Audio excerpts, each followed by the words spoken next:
Alléluia, gloire à Dieu. Bienvenue pour cette capsule vitaminée de 3-4 minutes. Jour pluvieux, mais qui nous fait du bien parce que nous avons tous besoin de la pluie et même la nature en premier. J'aimerais vous parler d'une parabole extraordinaire, celle du levain qui fait lever toute la pâte et vous proposer peut-être une interprétation qui n'est pas forcément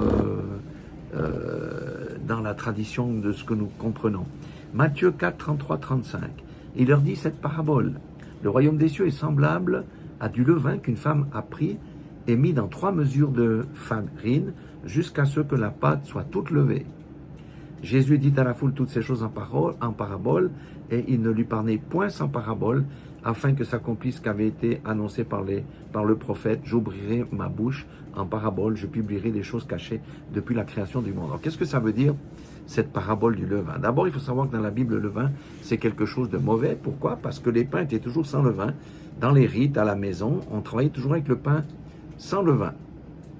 Alléluia. Et en fait, cette parabole met en garde le christianisme, ou annonce ce qui va arriver dans le christianisme et qui est déjà là, et met en garde l'individu comme vous et moi, les fils de Dieu. Alors, il y a 3 sortes de levain qui sont mauvais. C'est le levain d'Hérode, qui est le mélange entre la politique et la religion, entre le monde et la religion. Le deuxième, c'est le levain des pharisiens. Vous savez que c'était l'hypocrisie, parce qu'ils avaient l'extérieur très beau, mais à l'intérieur, ils étaient complètement pourris. Ça veut dire un cœur double, ça on doit s'examiner. Et le troisième, il est dit dans 1 Corinthiens 5, 7 à 8, c'est notre vieux manteau qui est constitué du levain de la malice et de la méchanceté. Et lorsqu'on croit à Christ, eh bien, nous sommes une nouvelle création. Les choses anciennes sont passées et nous devenons une pâte nouvelle sans levain avec la pureté et la vérité. Alléluia. Alors, qu'est-ce que on pourrait dire comme exemple concret? Il faut aller dans 1 Corinthiens 5, 7 à 9, mais moi à 10, mais je vais prendre les versets 9 et 10. Je vous ai écrit ma lettre, c'est Paul, de ne pas avoir des relations avec les débauchés, non d'une manière absolue, avec les débauchés de ce monde, ou avec les cupides, ou avec les ravisseurs, ou avec les idolâtres. Autrement, il vous faudrait sortir du monde et vivre dans une montagne, dans une cabane, où il n'y a personne. Maintenant, verset 11, je vous ai écrit ce que je vous ai écrit, c'est de ne pas avoir de relation avec quelqu'un qui, se nommant frère, est débauché ou cupide, ou idolâtre, ou outrageux, ou ivrogne, ou ravisseur, de ne même pas manger avec un tel homme. Ça veut dire que le frère ou la sœur qui est dans cette situation, c'est un frère ou une sœur qui a laissé venir le levain dans sa pâte, elle a levé.